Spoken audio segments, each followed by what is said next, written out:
السلام علیکم ورحمۃ اللہ وبرکاتہ۔ الحمد للہ رب العالمین والصلاة والسلام علی رسولہ الامین، اما بعد، اعوذ باللہ من الشیطان الرجیم، بسم اللہ الرحمن الرحیم۔ وَأَعِدُّوا لَهُم مَّا اسْتَطَعْتُم مِّن قُوَّةٍ وَمِن رِّبَاطِ الْخَيْلِ تُرْهِبُونَ بِهِ عَدُوَّ اللَّهِ وَعَدُوَّكُمْ وَآخَرِينَ مِن دُونِهِمْ۔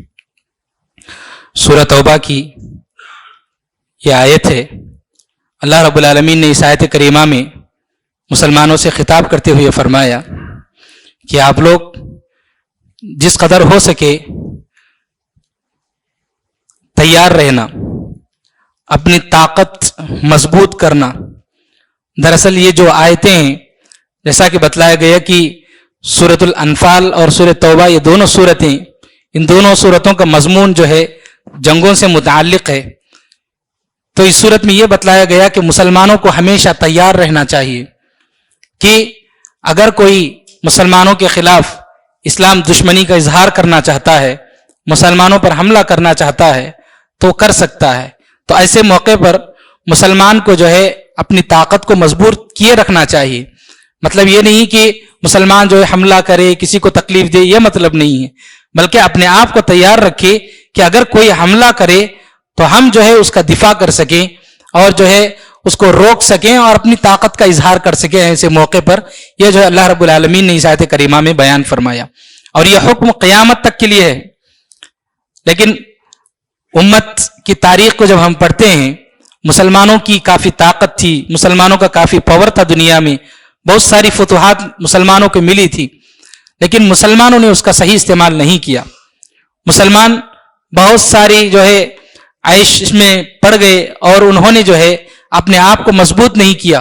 اللہ نے جو کچھ مال دیا تھا اس مال سے انہوں نے سامان خریدنا، جنگوں کے لیے، یہ سارے کام نہیں کیے۔ اچانک ان پر کسی نے حملہ کیا، بس ہار گئے اور جو ہے فتوحات ختم ہو گئیں۔ تو یہ مسلمانوں کو جو ہے جن کنٹریز میں جہاں پر جو ہے ایسا نہیں کہ وہاں پر اسلامی حکومت نہ ہو، وہاں پر گرچہ انلیگل جو جنگی جو ہتھیار ہوتے ہیں وہ نہیں رکھ سکتے ہیں، لیکن لیگل جو چیزیں ہو سکتی ہیں، جو بھی چھوٹی چھوٹی چیزیں، انسان جیسے جو ہے اپنے آپ کو ورزش کرے، ورزش کر کے اپنے آپ کو مضبوط بنائے، یا پھر یہ کہ ایسی کوئی چیزیں جو گھروں میں چھوٹی موٹی چیزیں ہو سکتی ہیں، مسلمان کو ہمیشہ تیار رہنا چاہیے۔ وہی باتیں یہاں پر بتلائی گئی ہیں۔ پھر اس کے بعد انہی دو آیتوں کے بعد اللہ رب العالمین نے فرمایا وَإِن جَنَحُوا لِلسَّلْمِ فَاجْنَحْ لَهَا وَتَوَكَّلْ عَلَى اللَّهِ۔ اس آیت میں اللہ رب العالمین نے جنگ کا ادب بتلایا ہے۔ جنگ کا ادب یہ بتلایا گیا کہ اگر دشمن آپ پر جو ہے حملہ کرنا چاہتا ہے، آپ سے جنگ کرنا چاہتا ہے، آپ چلے گئے جنگ کے لیے، لیکن جنگ سے پہلے پھر وہ لوگ اچانک صلح کرنا چاہتے ہیں، وہ لوگ جھکنا چاہتے ہیں کہ جو ہے ہم جنگ نہیں کریں گے، تو اللہ نے فرمایا کہ آپ لوگ بھی جنگ کو ختم کر دیجئے۔ اسلام کا مقصد کبھی بھی جنگ کرنا نہیں ہے، اسلام کا مقصد ہے دنیا میں امن و امان قائم کرنا ہے۔ اگر مخالف تیاری کر کے حملہ کرنے کے لیے آتا ہے تو آپ جاؤ، لیکن پھر وہ خود جو ہے جنگ ختم کرنا چاہے تو آپ بھی جنگ ختم کرو، یہی بتلایا گیا۔ تو اسلام میں کبھی کسی جنگ کو ہم یہ نہیں دیکھتے ہیں، جتنے بھی غزوات ہوئے یا کتنی بھی جنگیں ہوئیں، مسلمان آگے بڑھ کر کسی پر حملہ نہیں کیے، بلکہ یہی ہمیشہ جو کوشش کی گئی کہ دنیا میں ہمیشہ امن و امان قائم رہے، اور کوشش یہ کی گئی کہ کبھی جنگ نہ ہو، لیکن سامنے والا مسلمانوں کو مجبور کرتا، حملہ کرنے کی کوشش کرتا، تو ایسے موقع پر جو ہے وہاں پر جنگ کی گئی اور ان پر جو ہے ان کے ساتھ لڑائی لڑی گئی۔ غزوہ بدر کا موقع دیکھیے کہ مسلمان گئے تھے، یہ قافلے کا جو مال تھا اس پر قبضہ کرنے کے لیے تاکہ جنگ نہ ہو، لیکن وہ لوگ تیاری کر کے آئے تھے جنگ کے لیے اور وہاں پر جنگ ہو گئی، مسلمان آگے نہیں بڑھے۔ اسی طرح غزوہ تبوک کا تذکرہ آیا تو نبی کریم صلی اللہ علیہ وسلم کو روم کا جو ہے وہاں پر پیغام ملا کہ وہ لوگ جو ہے لاکھوں کی تعداد میں لشکر لے کر کے نبی کریم صلی اللہ علیہ وسلم اور مسلمانوں کو ختم کرنا چاہتے ہیں۔ جب آپ صلی اللہ علیہ وسلم کو اطلاع ملی تب آپ صلی اللہ علیہ وسلم 30,000 کا لشکر لے کر غزوہ تبوک پہنچے۔ 20 دن وہاں آپ صلی اللہ علیہ وسلم نے قیام کیا۔ آپ صلی اللہ علیہ وسلم پہلے کس لیے پہنچے؟ تاکہ ان لوگوں پر اپنا روب ڈال سکیں۔ آپ صلی اللہ علیہ وسلم خود سے نہیں گئے جنگ کے لیے، آپ صلی اللہ علیہ وسلم پہل نہیں کیے۔ بعض لوگ اعتراض کرتے ہیں غزوہ تبوک کو لے کر کے کہ محمد صلی اللہ علیہ وسلم اپنا لشکر لے کر کے بہت پہلے جا کر کے میدان میں بیٹھ گئے تھے لڑنے کے لیے۔ ایسی بات نہیں ہے، کیونکہ آپ صلی اللہ علیہ وسلم کے ساتھ کتنے صحابہ تھے؟ 30,000 صحابہ, اور روم کے بادشاہ کے پاس کتنے تھے؟ لاکھوں کی تعداد میں. آپ صلی اللہ علیہ وسلم خود سے کیوں جائیں گے لڑنے کے لیے؟ کیونکہ اگر آپ صلی اللہ علیہ وسلم اس سے جاتے تو وہ لوگ آپ کو ختم کر سکتے تھے, تعداد بہت کم تھی. تو آپ صلی اللہ علیہ وسلم خود سے نہیں گئے. جب اطلاع ملی تو ان پر روب ڈالنے کے لیے اللہ کے حکم سے آپ صلی اللہ علیہ وسلم وہاں پر گئے, ورنہ مسلمان کبھی بھی جنگ نہیں کرتے ہیں. اب یہاں پر دیکھیے, جنگ اگر کرتے بھی مسلمان تو جنگ کے سے پہلے آپ صلی اللہ علیہ وسلم کچھ باتوں کی تاکید جو ہے آپ صلی اللہ علیہ وسلم کرتے تھے, کہ جنگ کے دوران کچھ آداب بھی بتلائے جاتے, کہ جنگ کے دوران اگر کوئی صلح کرنا چاہتا, جنگ سے پہلے صلح ہو جاتی تو ہو جاتی, اگر جنگ کے دوران کوئی جو قوم صلح کرنا چاہتی کہ بھئی ہم جنگ بند کرنا چاہتے ہیں, ہم نہیں کرنا چاہتے ہیں, تو جنگ بند کر دیا جائے. آپ صلی اللہ علیہ وسلم صحابہ کو جو ہے تاکید کر کے بھیجتے تھے کہ اگر کوئی صلح کرنا چاہے تو صلح کر دیجئے, جنگ کو روک دیجئے. اسی طرح عین جنگ کے موقع پر کوئی ایک آدمی بھی اپنا ہتھیار نیچے پھینک دے کہ میں جنگ نہیں کروں گا, تو اس آدمی کو جو ہے ٹچ نہیں کیا جائے گا. یہ بھی آپ صلی اللہ علیہ وسلم جو ہے تاکید کیا کرتے تھے. اسی طرح آپ صلی اللہ علیہ وسلم نے اس بات کا بھی حکم دیا کہ عین جنگ کے موقع پر کوئی آدمی کلمہ پڑھ لیتا ہے, کہتا ہے کہ لا الہ الا اللہ, تو پھر جو اس کو ہاتھ نہیں لگایا جائے گا.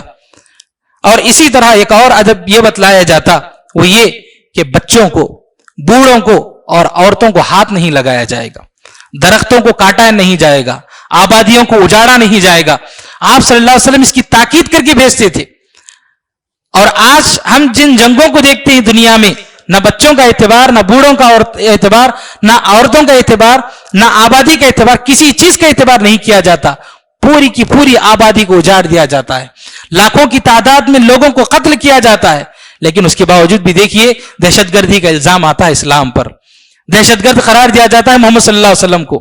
لیکن محمد صلی اللہ علیہ وسلم کی جو تعلیمات تھیں, پہلے تو جنگ کی جو ہے پوری طرح کوشش کرتے کہ نہ ہو, اگر ہو بھی جاتی تو ان سارے آداب کا اور جو ہے ان سارے احکامات کا جو لحاظ رکھا جاتا. پھر بھی مسلمانوں کو یہی کہا جاتا ہے دنیا میں کہ دہشت گرد قوم ہے, اعوذ باللہ من ذالک. اس کے بعد 11ویں پارے میں سورہ توبہ کی ایک آیت آئی ہے. اللہ نے فرمایا والذین اتخذوا مسجدا ضرارا وکفرا وتفریقا بین المؤمنین وارصادا لمن حارب اللہ ورسولہ من قبل. یہ جو آیت ہے, غزوہ تبوک سے پہلے کچھ منافقین نبی کریم صلی اللہ علیہ وسلم کے پاس آئے اور انہوں نے کہا اے محمد, ہماری جو ہے قباء سے قریب میں جو ہے ہم نے ایک مسجد بنائی ہے. قباء جانا ہمارے لیے, مسجد قباء تھوڑا سا دور ہو جاتا ہے, اس لیے ہم نے کیا کیا ہے, اپنے لیے ایک مسجد بنائی ہے, تو آپ آئیے اور آ کر کے اس مسجد کا افتتاح کیجئے. تو نبی کریم صلی اللہ علیہ وسلم نے ان سے کہا کہ دیکھیے ابھی میں غزوہ تبوک کی تیاری میں ہوں, جب تبوک سے واپس آ جاؤں گا غزوے کے بعد تو پھر اس کے بعد دیکھا جائے گا. دراصل یہ منافقین روم کا جو بادشاہ تھا اس سے اور دنیا کی جتنے بھی باطل قوتیں تھیں ان سب سے اپنا نیٹ ورک بنائے ہوئے تھے مسلمانوں کو ختم کرنے کے لیے. اور انہوں نے یہ مسجد بنائی تھی, مسجد زرار اس کو کہا جاتا ہے, یعنی انہوں نے اسلام اور مسلمانوں کو نقصان پہنچانے کے لیے یہ مسجد بنائی تھی.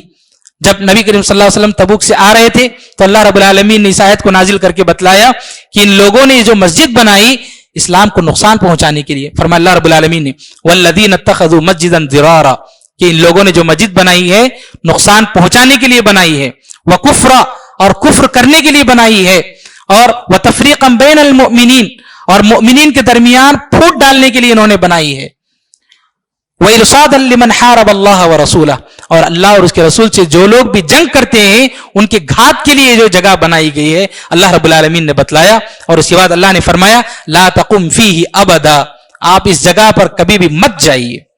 تو غرض یہ کہ جو یہاں پر یہ بات نبی کریم صلی اللہ علیہ وسلم کو بتلائی گئی تو مسجد زرار جو ہے اس کو کہا جاتا ہے نقصان پہنچانے کے لیے. تو ایسی مسجدوں کو جو ہے مسمار کر دیا جاتا ہے, ختم کر دیا جاتا ہے. افسوس کی بات تو یہ ہے کہ ہمارے ملک میں مسلمان جو مسجدیں جہاں قرآن و سنت کی تعلیم دی جاتی ہے, قرآن و سنت کے مطابق عبادت ہوتی ہے, آج خود اپنے مسلمان مسجدوں کو گرانے کے لیے, توڑنے کے لیے جو لگے ہوئے ہیں. غیر مسلم مذہبی نفرت کی وجہ سے مسجدوں پر حملہ کرتے ہیں, تو دوسری طرف خود اپنے ہی مسلمان صرف مسلکی تعصب کی وجہ سے کہ میرا مسلک صحیح, اس کا مسلک غلط, اس کا مسلک صحیح, میرا مسلک غلط, اس طرح کی لڑائیوں میں آ کر کے مسجدوں کو توڑتے ہیں. نعوذ باللہ من ذالک, راتوں رات مسجدوں کو توڑ دیا جاتا ہے اور پھر جو ہے غیر مسلموں سے کہا جاتا ہے کہ ہماری مسجدوں پر حملہ کیا جاتا ہے. خود ہم مجرم ہیں یہاں پر اور دوسروں کو بھی مجرم قرار دیا جاتا ہے. ہم اپنے آپ کو سدھاریں. مسلک کی بنیاد پر, مسلکی تعصب کی بنیاد پر کبھی بھی جو ہے اللہ کی جو عبادت گاہیں ہوتی ہیں ان پر حملہ کرنا, ان لوگوں پر حملہ کرنا, یہ ساری چیزیں صحیح نہیں ہیں. جو بھی اختلافات ہوتے ہیں آپس میں بیٹھ کر کے سمجھانا, اگر کوئی شرعی مسئلہ ہوتا ہے بیٹھ کر کے سمجھانا, یہ سارے کام ہمیں کرنے ہیں. لیکن لڑنا جھگڑنا, مسجدوں کو توڑنا یا آپس میں جو اس طرح اختلافات پیدا کرنا, یہ سارے کام صحیح نہیں ہیں. اس کا جو ہے ہمیں لحاظ رکھنا چاہیے. اس کے بعد اس صورت میں اللہ رب العالمین نے صحابہ کرام کی تعریف بیان فرمائی. اللہ نے فرمایا والسابقون الاولون من المہاجرین والانصار الذین اتبعوهم باحسان رضی اللہ عنہم ورضوا عنہ. اللہ رب العالمین نے صحابہ کرام کی تعریف بیان فرمائی ہے. صحابہ کرام کے 3 گروہ ہیں. ایک گروہ وہ لوگ جو مشکل حالات میں اسلام قبول کیے اور دین کو بچانے کے لیے اپنا گھر, اپنا جو ہے اپنے بچے بیوی جو کچھ بھی جائیداد سب کچھ چھوڑ کر کے یہ لوگ ہجرت کر کے مدینہ آ گئے. انہی کو مہاجرین کہا جاتا ہے اور یہ لوگ صحابہ میں سب سے افضل ہیں. اور دوسرا گروہ صحابہ میں مدینے کے لوگ, مدینے کے مسلمان, وہ لوگ جنہوں نے مہاجرین کا استقبال کیا. جو لوگ مہاجرین سب کچھ چھوڑ کر آئے تھے ان کے ہر قسم کی مدد کرنے کے لیے یہ لوگ تیار ہو گئے, سب کچھ قربان کرنے کے لیے. جن کی جائیداد تھی وہ لوگ اپنی جائیداد, آدھی جائیداد دینے کے لیے تیار ہو گئے, سب کچھ قربان کرنے کے لیے. تو ان صحابہ کو انصار کہا جاتا ہے. یہ لوگ مہاجرین کے بعد سب سے افضل. تیسرا گروہ صحابہ کا وہ ہے جو دیہاتوں میں رہتے تھے اور یہ لوگ اس وقت اسلام قبول کیے تب اسلام جو ہے کافی مضبوط ہو گیا تھا. تو غرض یہ کہ صحابہ کرام کی جو بھی جتنی بھی قسمیں اور جتنے بھی صحابہ ہیں سب کے تعلق سے اللہ نے یہاں پر بیان فرمایا والسابقون الاولون من المہاجرین والانصار الذین اتبعوهم باحسان رضی اللہ عنہم ورضوا عنہ, کہ جتنے بھی لوگ ہیں والذین اتبعوهم باحسان رضی اللہ عنہم ورضوا عنہ, اللہ ان سے راضی ہو گیا اور وہ اللہ سے راضی ہو گئے. وَأَعَدَّ لَهُمْ جَنَّاتٍ تَجْرِي مِن تَحْتَهَا الْأَنْهَارُ خَالِدِينَ فِيهَا أَبَدًا, کہ اللہ رب العالمین نے ان کے لیے جنت تیار کر رکھی ہے. تو اللہ رب العالمین نے گویا اس آیت میں صحابہ کرام کے لیے جنت کی گارنٹی دے دی ہے. ایسے موقع پر صحابہ کرام کو گالی دینا, صحابہ کرام کو برا بھلا کہنا یا ان کے ایمان میں شک کرنا یا ان کی تعدیل میں شک کرنا, تعدیل کا مطلب احادیث میں جو ان پر شک کرنا کہ یہ صحابی غلط کہتے ہیں, یہ صحابی جو ہے غلط کہتے ہیں, اس طرح کے کلمات کہنا صحابہ کے بارے میں, نعوذ باللہ یہ سب غلط ہیں. اگر کوئی آدمی کسی صحابی کو گالی دیتا ہے یا پھر یہ کہ نعوذ باللہ کافر قرار دیتا ہے, وہ اسلام سے خارج ہو جائے گا. صحابہ کا اتنا بڑا مقام, کیوں وہ اسلام سے خارج ہوگا؟ کیونکہ اللہ رب العالمین نے یہاں پر قرآن مجید میں جو ہے صحابہ کے لیے جنت کی گارنٹی دی, گویا کہ وہ اس آیت کو جھٹلا رہا ہے. تو اس لیے صحابہ کرام کے خلاف کبھی کوئی بات نہیں کہنی چاہیے. اللہ کے نبی صلی اللہ علیہ وسلم نے فرمایا لا تسبوا اصحابی, میرے صحابہ کو گالی مت دو. فرمایا فلو ان احدکم لو انفق مثل احد ذهبا, کہ اگر تم میں سے کوئی آدمی احد پہاڑ کے برابر بھی اگر سونا خرچ کرتا ہے, ما بلغ مد احدهم ولا نصیفه, تو انہوں نے جو ایک مد جو بالکل چھوٹا ہوتا ہے اس کے برابر جو کچھ بھی انہوں نے اللہ کے راہ میں خرچ کیا تھا, یا پھر یہ کہ نصف مد, آدھا مد بھی انہوں نے خرچ کیا تھا, اگر آپ ایک احد پہاڑ کے برابر سونا بھی خرچ کرو گے تو ان کے برابر نہیں پہنچ سکتے, آدھے مد کے برابر بھی آپ نہیں پہنچ سکتے. یہ اللہ کے نبی صلی اللہ علیہ وسلم نے بیان فرمایا. اس لیے صحابہ کی عظمت, ان کا احترام ہمارے دلوں میں ہونی چاہیے اور کبھی بھی ان کے خلاف کوئی بات ہماری زبان سے نہیں نکلنا چاہیے. منافقین یہ کیا کرتے تھے, صحابہ کرام کو گالی دینا, ان کو بے ایمان قرار دینا, ان کے کاموں میں طعنہ زنی کرنا. اور آج بھی ہم جدید منافقین کو دیکھتے ہیں, جو لوگ بھی صحابہ کرام کو گالی دیتے ہیں یا ان کے ایمان میں شک کرتے ہیں یا ان کو جو ہے نعوذ باللہ کافر قرار دیتے ہیں, یقین مانیے ان لوگوں میں اور منافقین میں کوئی شک نہیں ہوتا, نام نہاد کے مسلمان ہوتے ہیں لیکن صحابہ کرام کو جو ہے برا بھلا کہتے ہیں.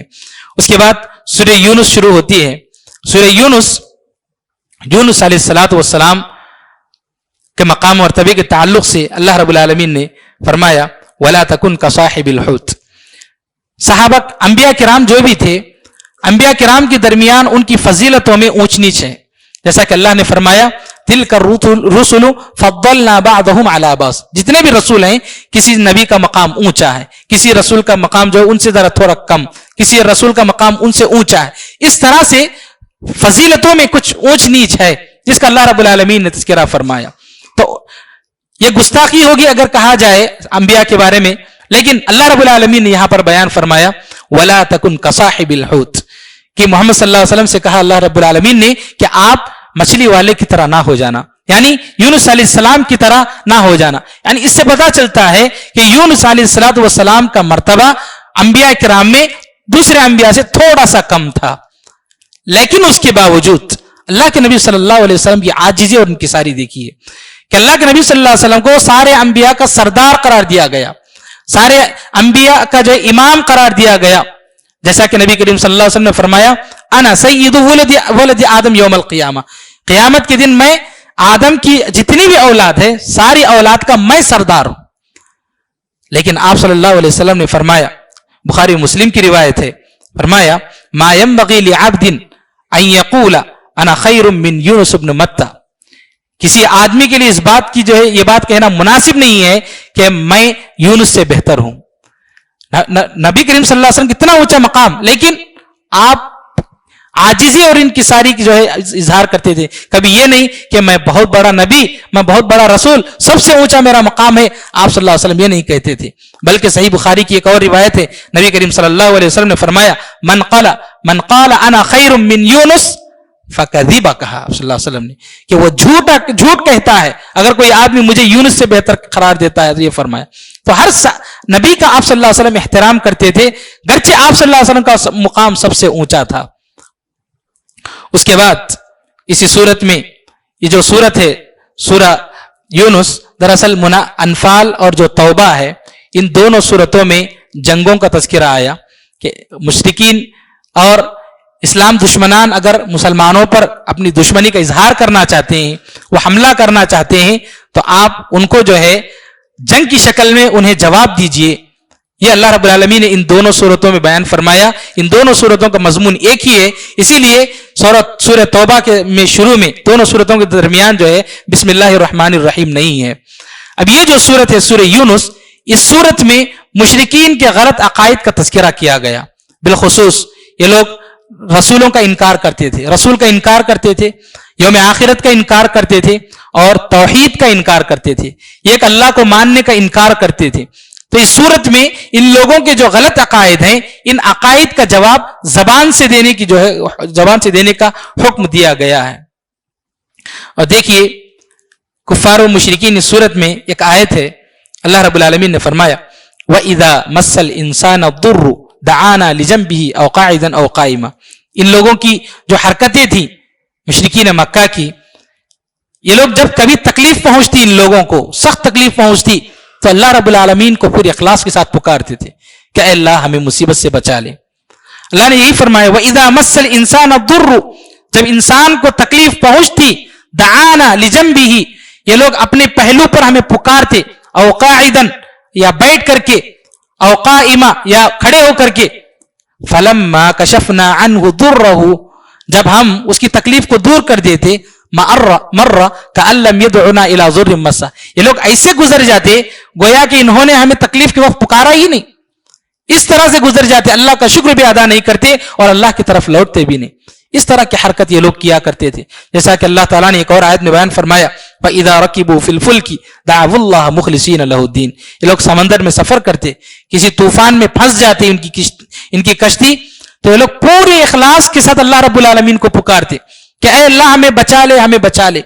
فَلَمَّا نَجَّاهُمْ إِلَى الْبَرِّ، جب اللہ رب العالمین انہیں طوفان سے، سمندر سے بچا کر کے جب خشکی پر لے جاتے بچا کر کے، اِذَا هُمْ يُشْرِكُونَ، یہ لوگ پھر شرک کیا کرتے تھے. تو مشرکین مکہ کی یہ حالت تھی کہ خوشی میں یہ لوگ جو ہے اپنے معبودان کے پاس، باطلہ کے پاس جاتے، تکلیف پہنچتی تو اللہ کے پاس آتے.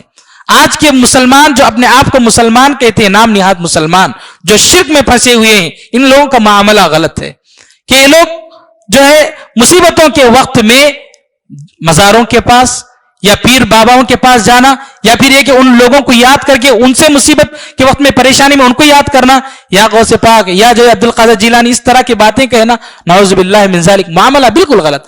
مشرکین مکہ تکلیف کے وقت اللہ کو پکارتے تھے پورے اخلاص کے ساتھ، لیکن آج کا نام نہاد مسلمان تکلیف کے وقت غیر اللہ کو پکار رہا ہے. تو یہ اس بات کو سمجھنے اور جو شرک سے بچنے کی جو ہے مسلمانوں کو جو ہے ضرورت ہے، ورنہ پھر جو ہے ہمیشہ ہمیشہ کے لیے جو ہے جہنم میں جانا پڑے گا۔ اس صورت میں اللہ رب العالمین نے قرآن کی جو ہے حکمت کو بیان کیا ہے۔ اللہ رب العالمین نے قرآن مجید کی جو ہے حیثیت بتلائی ہے۔ فرمایا اللہ رب العالمین نے الف لام را تلک آیات الکتاب الحکیم، کہ یہ جو کتاب ہے یہ حکمت والی کتاب کی آیات ہیں۔ اللہ رب العالمین نے اس بات فرمایا اس آیت قرآن کے سلسلے میں، یا ایھا الناس قد جاءتکم موعظۃ من ربکم، کہ یہ جو قرآن ہے یہ قرآن جو ہے واعظ و نصیحت ہے تمہارے رب کی جانب سے، وشفاء لما فی الصدور، تمہارے دلوں میں جو کچھ بھی ہے، پریشانی بھی ہوگی، مصیبتیں بھی ہوں گی، عقائد کا بگاڑ بھی ہوگا، کچھ بھی ہوگا دلوں میں، ساری چیزوں کے لیے شفا ہے یہ قرآن، وہدی ورحمۃ للمؤمنین، اور یہ مؤمنین کے لیے ہدایت ہے اور رحمت ہے، یہ اللہ رب العالمین نے بیان فرمایا۔ تو قرآن کو ہم کثرت سے اس کی تلاوت کریں، کثرت سے اس کو پڑھیں، اپنی بیماریوں کے لیے جو ہے قرآن مجید کی تلاوت کریں۔ اللہ رب العالمین نے شفا رکھی ہے، اللہ رب العالمین نے اس میں جو ہدایت رکھی ہے۔ مسلمان ہم جتنے دور ہوتے جا رہے ہیں قرآن سے، اتنا گمراہ ہوتے جا رہے ہیں۔ ہم قرآن سے دور نہ ہوں، روزانہ کچھ وقت نکالیں، 5 منٹ کا، 10 منٹ کا، جتنا وقت ہو سکے روزانہ ہم نکالیں اور قرآن کی تلاوت ضرور کریں۔ اگر قرآن کی تلاوت ہم سے چلی گئی تو ہماری زندگیوں سے برکت ختم ہوتی ہے اور ہم گمراہی کی طرف جا سکتے ہیں اور بھٹک سکتے ہیں۔ اللہ رب العالمین نے یہی بات اس میں بتلائی کہ جو ہے تلک آیات الکتاب الحکیم، حکمت والی آیات کی جو ہے یہ آیات آئی ہیں۔ ایک آخری 2 باتیں ہیں، وہ یہ کہ اس آیت میں یہ بتلایا گیا، اس کو سورت کے اندر سورہ یونس میں، کہ انسان جب اس کی موت آتی ہے تو موت کی نشانیاں ظاہر ہونے سے پہلے تک اس کے پاس توبے کا دروازہ کھلا ہوا ہے۔ انسان جتنی توبہ کرنا ہے کر لے، جب اس کے سامنے موت کی نشانیاں ظاہر ہو جائیں گی تو پھر ایسے وقت میں اگر وہ ایمان لانا چاہے تو پھر اس کے ایمان جو ہے مقبول نہیں ہے۔ جیسا کہ اللہ رب العالمین نے فرعون کا تذکرہ فرمایا، حتی اذا ادرکہ الغرق، جب اللہ رب العالمین نے فرعون کو کتنے مواقع ملے، کتنی نصیحت کی گئی، موسیٰ علیہ السلام نے کتنا سمجھایا، وہ نہیں سمجھا، نہیں مانا، ظلم کرتا ہی رہا۔ جب اللہ رب العالمین نے اس کو ڈبو دیا تب کہنے لگا آمنتو، کہ میں جو ہے ایمان لاتا ہوں، انہ لا الہ الا الذی آمنت بی بنو اسرائیل وانا من المسلمین، میں اللہ پر ایمان لاتا ہوں اور میں مسلمانوں میں سے ہو جاتا ہوں۔ لیکن اللہ نے کہا آنا، اب وقد عصیت قبل وکنت من المفسدین، جبکہ تم نے اس سے پہلے جو اس کا انکار کیا تھا، تم نے معصیت کی تھی، اب جب موت تمہیں سامنے نظر آ رہی ہے، ایسے وقت میں تم ایمان قبول کرو گے، تمہارے ایمان کا کوئی فائدہ نہیں۔